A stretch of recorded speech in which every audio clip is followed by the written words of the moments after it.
a couple different types of improper integrals that we're going to talk about.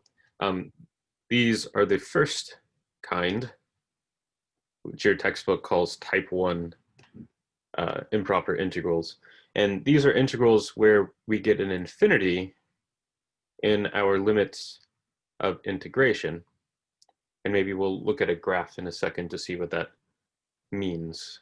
Okay. But what is it? What is the definition? What does this mean mathematically?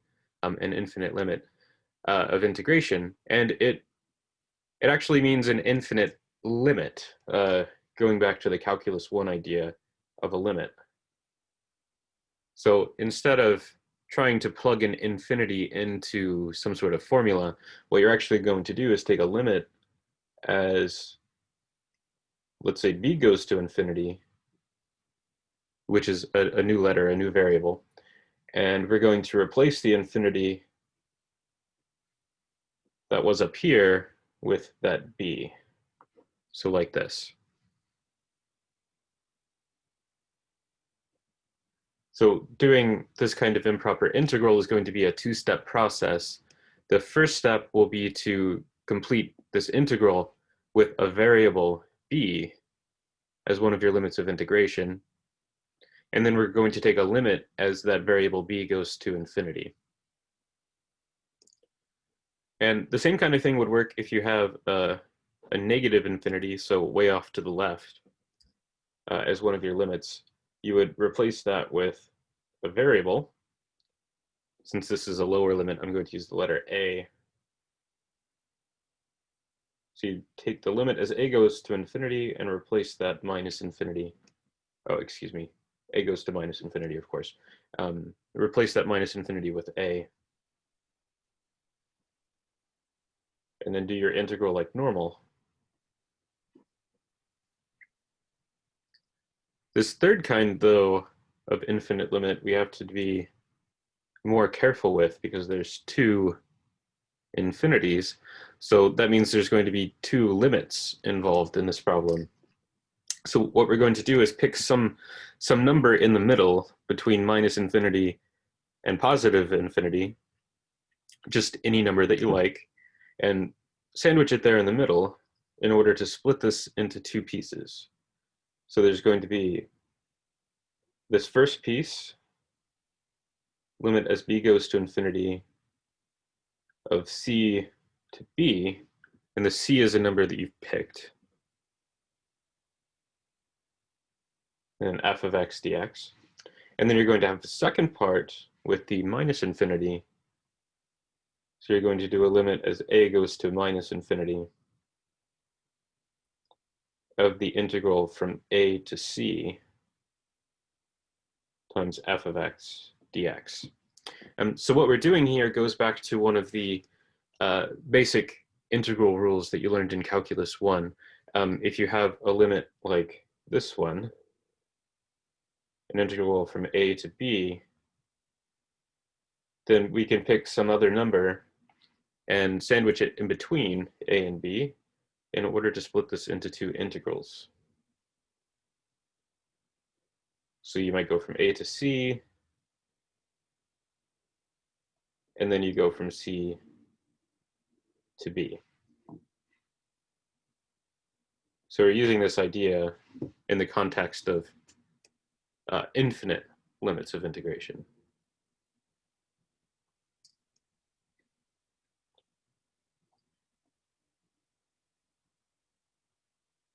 Let's see, and I'll add a little note here about c. So c is any real number. In practice, most of the time you're going to pick c to be 0, since it sort of divides the number line in half in a convenient way. But you could choose any number. Okay, any questions over those three ideas there before we try an example?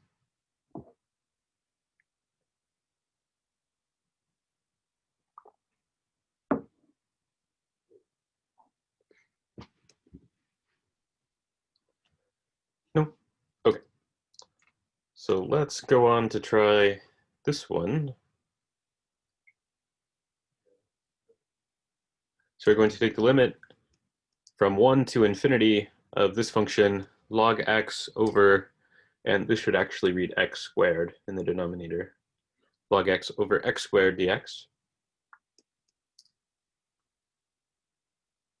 Okay, so the first thing to do, since we have an infinite limit, an upper limit of infinity, we need to go up to rule 1, the corresponding rule for improper integrals, and we're going to replace that infinity with the variable b.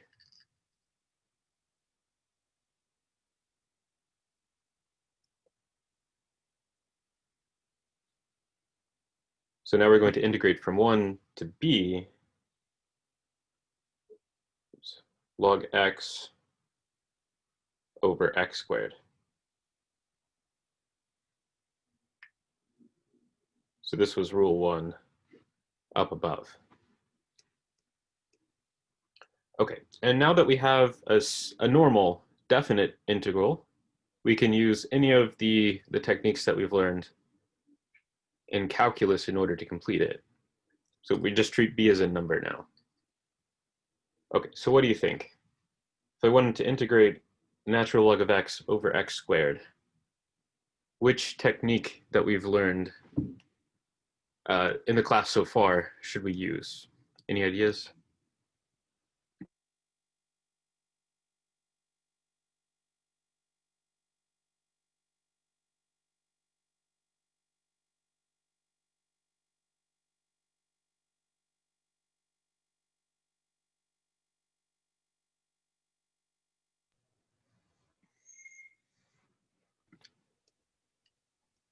Okay, so doesn't seem like anyone's throwing out any ideas.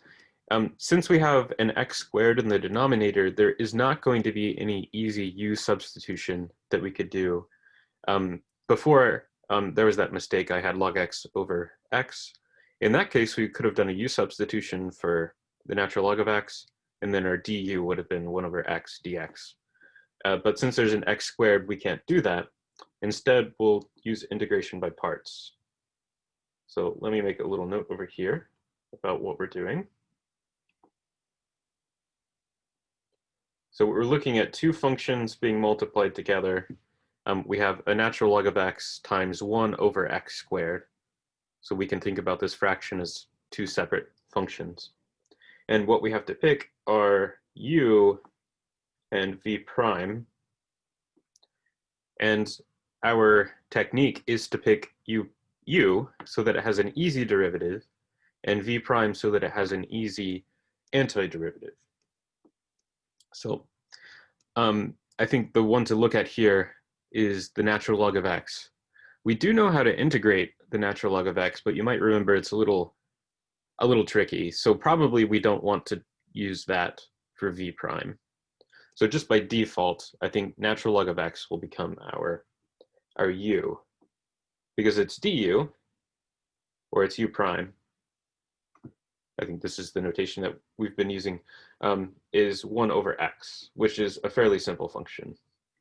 And it's just one of our basic rules. So for v prime, that leaves the 1 over x squared. What is an antiderivative for 1 over x squared? Someone?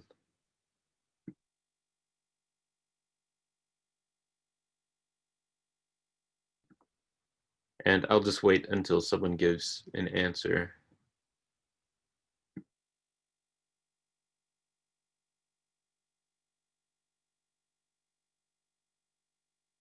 X minus 2, or x to the negative 2 power. Okay, so 1 over x squared, this is actually x to the minus 2 power. These are the same thing. So how would the power rule work? What would we get?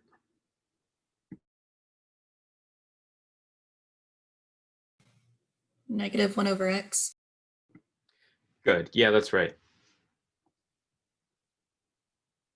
So minus 1 over x or minus x to the minus 1 power. Either way.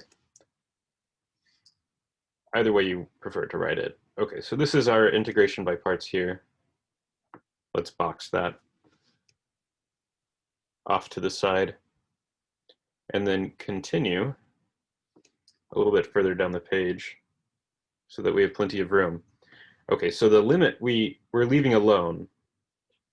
The limit we're going to save until the end of the problem to finish. And inside of the limit, we have our integration by parts. So remember, we need our u b minus the integral of u prime v dx. So we have a natural log times minus 1 over x.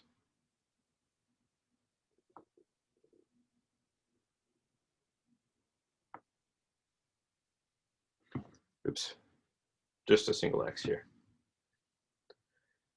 And minus the integral, still from 1 to b. And before we get any further, we need to put in our limits of integration here with the vertical slash notation. And then inside the integral, we need a u prime and a v prime. So that'll be 1 over x times minus 1 over x dx, and then close off our brackets here. So everything inside here is actually part of our limit. Okay, so let's clean this up a little bit before we try to do any more work.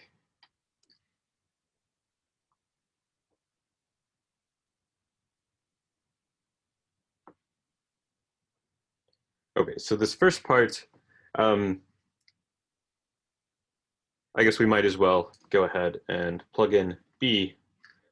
So the first term when we plug in b would be minus the natural log of b over b. What's the natural log of 1?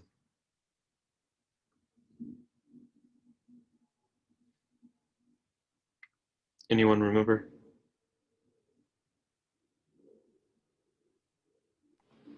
Zero. It's 0, right? So we're not going to have to worry about that other part because we're just going to get a 0. And then for the integral, we have 2 minus signs. So that becomes a plus, and then multiply your fractions together. And we're looking at a dx over x squared.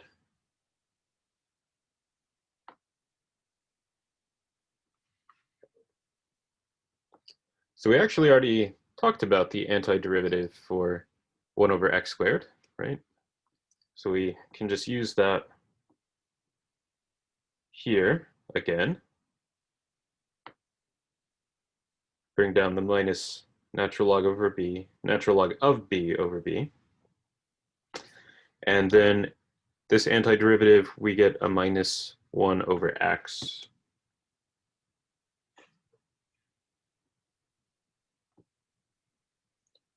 And this one, we still need to do our vertical slash notation for the difference, like so. And then plug in those two values, find their difference. So we get the limit as b goes to infinity of minus natural log of b over b, and then minus 1 over b, and then 2 minus signs would give us a plus 1 over 1. Okay, so we've taken care of the integrals at this point. Now it's just a limit. How do we do the limit of the first term? Natural log of b over b. Can we plug in some value and just call it good? What do we need to do?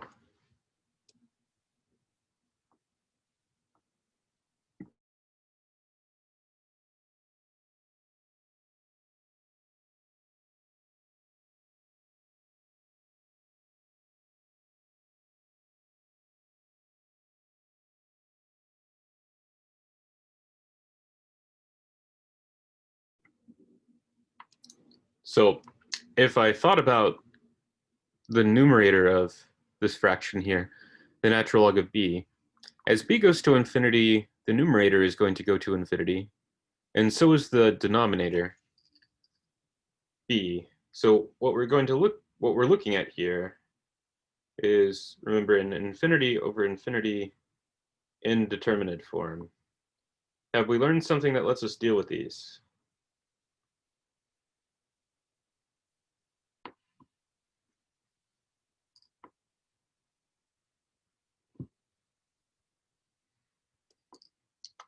Maybe a rule. Do we have to use L'Hopital's rule?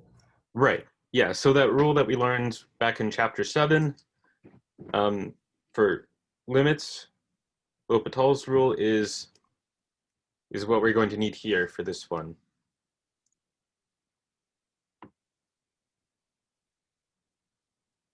So this is actually the reason why we learned L'Hopital's rule, or one of the main reasons that we learned it back in chapter 7. It's so that we could use it in these improper integrals.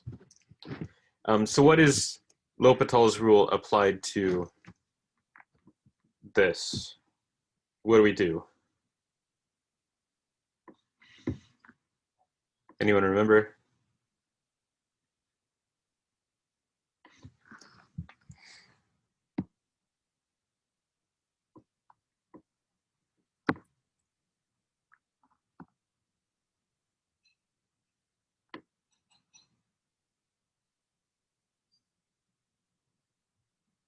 Anyone remember what L'Hopital's rule was? You just take the derivative of the numerator and the denominator. Right, good. So we need the derivative of the natural log of b, and we're taking the derivative with respect to the variable b, keep in mind. So we get a minus 1 over b, and then in the denominator, we need the derivative of b, which will just be 1. Okay, and then maybe I'll copy down the rest of it for now. And then in the next step, we can actually compute our limit. Okay, so what is the limit of the first term? Minus 1 over b. And we don't really have to worry about the division by 1. It doesn't actually do anything. As b goes to infinity, what's our limit?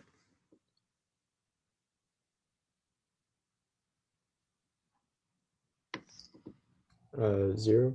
0, good. So this guy goes away. This one's actually the same, minus 1 over b.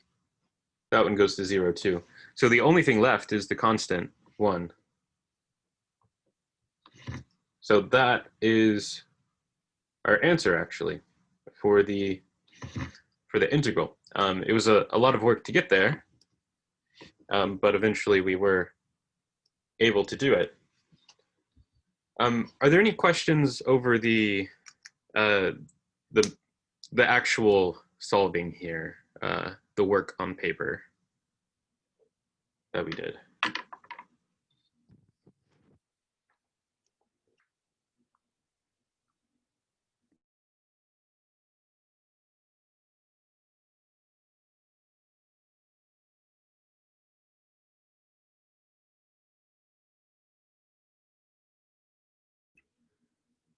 Okay, so I guess everyone's happy with that. But what I want to do maybe is go over to this graphing utility, oops, and take a look at what we're actually doing. So if I graph this function, log x over x squared, it looks something like this. I guess we might want to zoom in a little bit. Here we go. So you can see what's going on at 1, which was our starting point here. The function becomes positive. And then as you go off to the right, you can see that it's gradually decreasing down to 0. Just keep on going. You can see it gets closer and closer to 0. And an integral, remember, is the area of a curve between between the curve and the x-axis. Well, at least for positive functions like this one. So what we're trying to do, oops, that was the wrong button. Let's get that back. So what we're trying to do with our integral is actually find the area from 1 and filled in here underneath the curve all the way over to infinity. So what we're trying to do is to see if this is actually an area, a positive number, or if this area doesn't actually converge to a single number, or maybe it's going to be something like infinity. So maybe it just gets bigger and bigger as we add more and more area as we go further and further to the right. But with this particular problem, we see that the area actually is just a number. It's the number 1.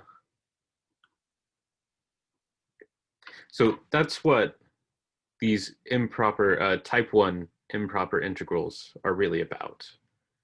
Finding these areas where some of our limits of integration are maybe way off to infinity. Okay. And since I have this up, this tab, I wanted to maybe mention one of the sections that we skipped. So we skipped 8.5, excuse me, 8.6 and 8.7. We actually did cover 8.5. But one of those sections, I think 8.6, if I remember correctly, is about using things like formulas and computers to solve integrals. And I just wanted to take a second to show you one example of this. So what we're looking at here is something called Sage Math, which is an open source mathematical program built in the Python programming language, which some of you may be familiar with. But what it is basically is a tool for mathematicians or students or whoever wants to use it to do math problems with a computer without having to do work by hand. So you can see I've typed in a few things already, like this command to integrate 1 over 1 plus x squared. And then this tells it which variable to use, in this case, x. And you might remember that the antiderivative of 1 over 1 plus x squared is arctangent, tangent inverse. And the computer is able to do that. And I also went ahead and typed in the problem that we were just working on, the natural log of x over x squared. And it also has an antiderivative that the computer can find, minus log x over x, minus 1 over x. Let's see, and maybe we could type in one of the kinds of problems that you guys are working on the current homework, 8.5. We can just type in a rational function, and I'm just kind of inventing numbers. Don't actually know the solution to this one. Something like this. So this would be a fairly hard problem for you guys to solve by hand, as you know, because there's the whole process of finding the partial fractions decomposition. But if you just type it in a computer, we can get an answer right away. And I need to restart it. Disconnected from the server, I guess, or a little earlier.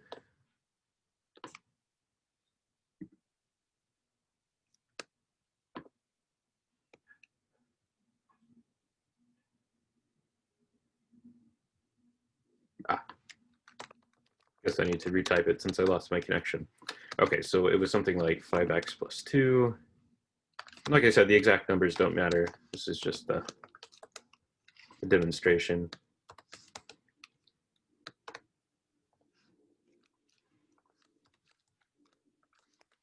And I guess I need an extra set of parentheses around my denominator.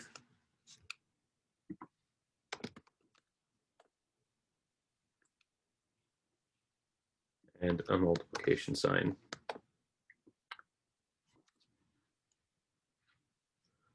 Okay, so this problem that you should recognize as something that would take a long time to do by hand. And let me write it on my paper here. So this would be the integral. And then on the bottom of the fraction, you would have the x plus 1 squared. And then x squared plus 1. And then on top, I had a 5x plus 2.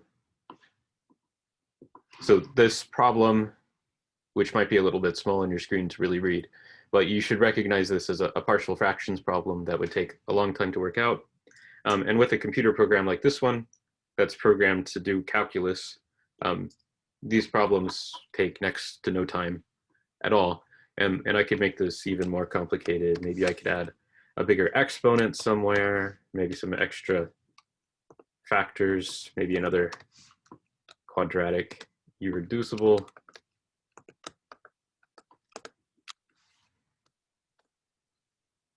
And even if I make it as complicated as I want, the computer takes, just a split second to finish it off for us. Okay, so if you wanted to explore how to do that, it is a good idea. Let me go ahead and get rid of this. Maybe I'll write what I was using. It's something called Sage Math. And let me make sure I have the correct URL for you. Yeah, sagemath.org. If you want to take a look at this particular program, which involves maybe a little bit of programming if you want to do anything complicated, but is really simple to do integrals like I was just doing. And an easier one that maybe some of you have seen before, it's a little bit more user-friendly, wolframalpha.com is another one. So if you wanted to take a look at one of these websites and give them a try doing some calculus using a computer, I would definitely recommend doing that. It's good experience. And it might help you with your homework too.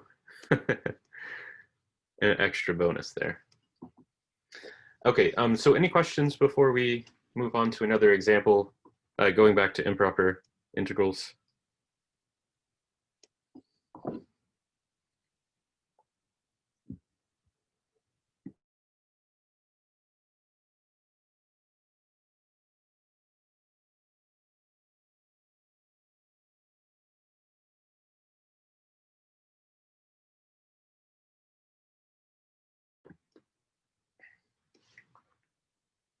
Okay, so everyone seems happy.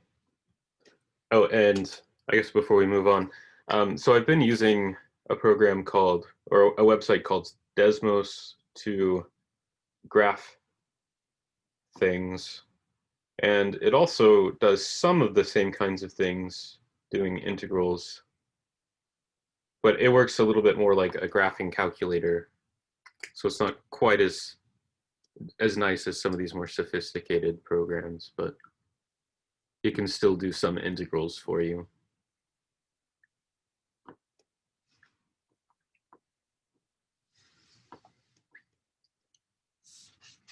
Okay, so let's try another improper integral here. Another type 1 improper integral.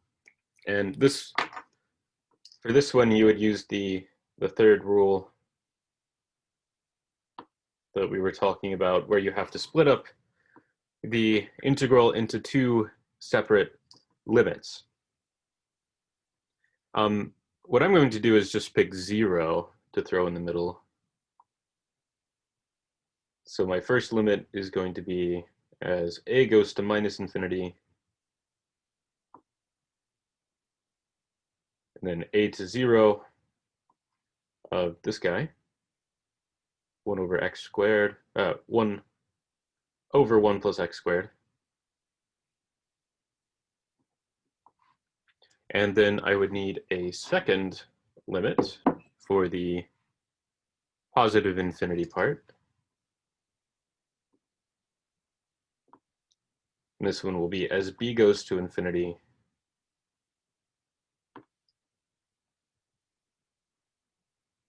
and then we'll pick the same number 0 for our lower limit, and then the upper limit will be b.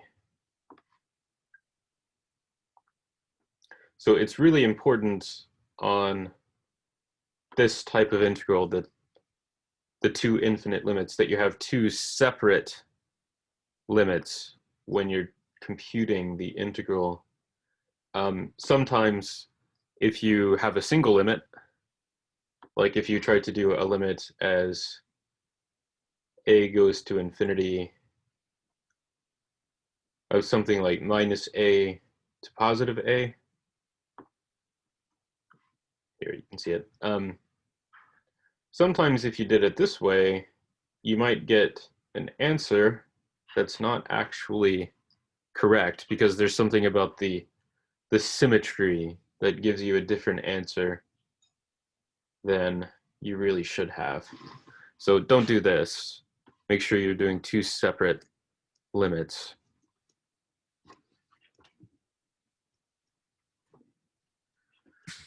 Okay, so does anyone recognize this integral, the dx over 1 plus x squared?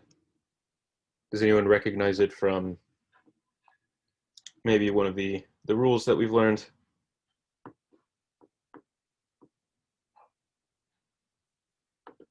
I think I'll just wait for one of you guys to remember.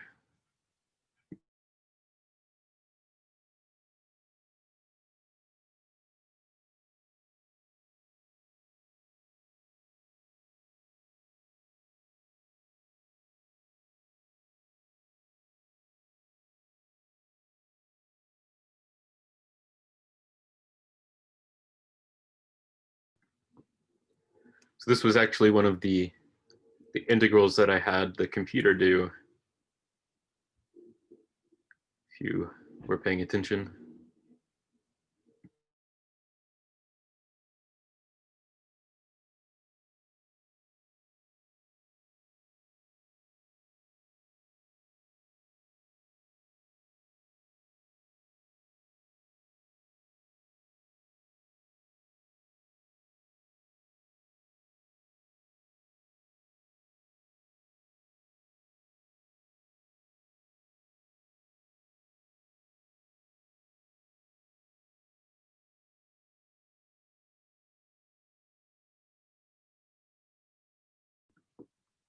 You're close, Cameron. It is one of the inverse trigonometric formulas or functions, but it's arctangent. Good, perfect. So dx over 1 plus x squared, that's arctangent, or its antiderivative is arctangent. Good. So both of these will get an arctangent of x, and this one we're going from a to 0, and the second one will get another arctangent, but with different limits of integration. So something like this, arctangent of x, and then 0 to b. Okay, so let's plug in our limits of integration and then do the two infinite limits separately. Okay, so the first one, as a goes to minus infinity, we'll have arctangent of 0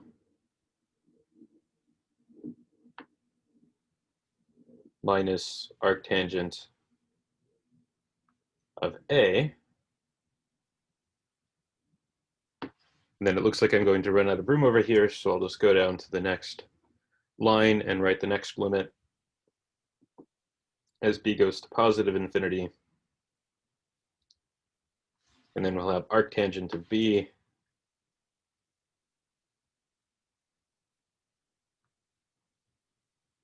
minus arctangent of 0.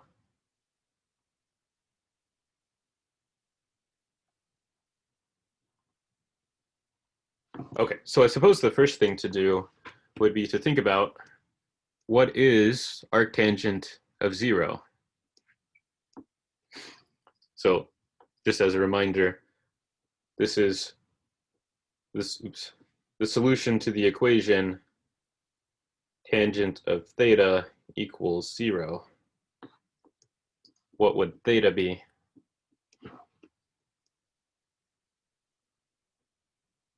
The angle theta.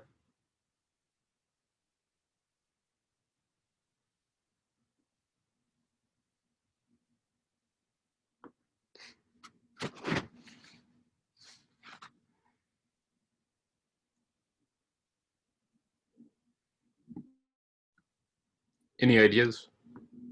Is it 0? Yeah, it's 0. Good.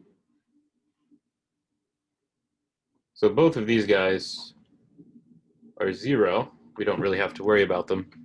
But what about these limits? We have to think about what tangent does, or arctangent does, as it goes to minus infinity or positive infinity. And arctangent might be a little bit unfamiliar to you guys, so maybe I'll just sketch a quick little graph here of what arctangent looks like.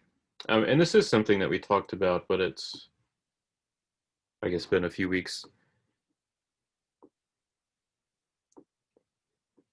And if you just take the, what would we call it, like the fundamental cycle of tangent and then rotate it, or take its mirror image, we would get these horizontal asymptotes at plus and minus pi over 2.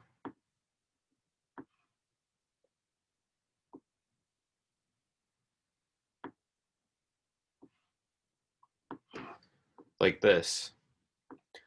So keeping this picture in mind, what happens to arctangent as a goes to minus infinity as we go off this direction? Someone want to tell me the answer? It approaches negative pi over 2. Good. Yeah. So we do want to be a little bit careful. We have this minus sign here. So we'll actually end up with 2 minus signs. Okay. And then we need arctangent of b as b goes to positive infinity. So what will we get from this limit?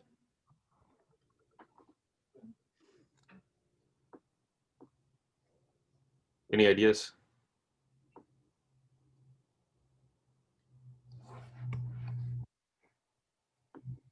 As we go to the right. Positive pi over 2. Positive pi over 2, right. So since we have these 2 minus signs, we actually have pi over 2 plus pi over 2, which is just a single pi. Good. And maybe we should look at a graph of this function just to wrap up our discussion. Graph of 1 over 1 plus x squared, just to see what we're actually doing. Make sure I have my Desmos tab open.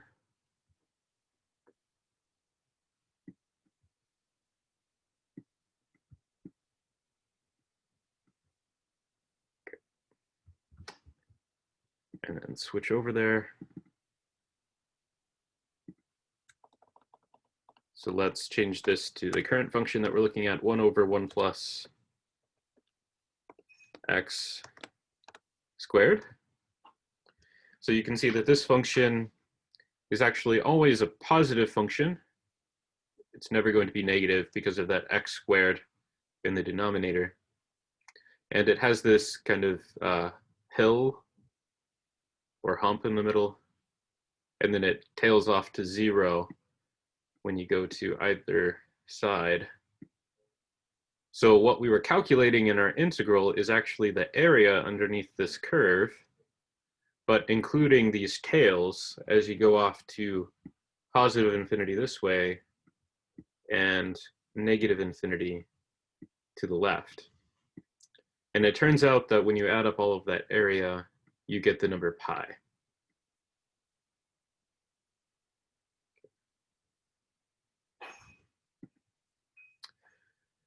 And I think that's a good stopping point for today. Does anyone have any questions here at the end of class?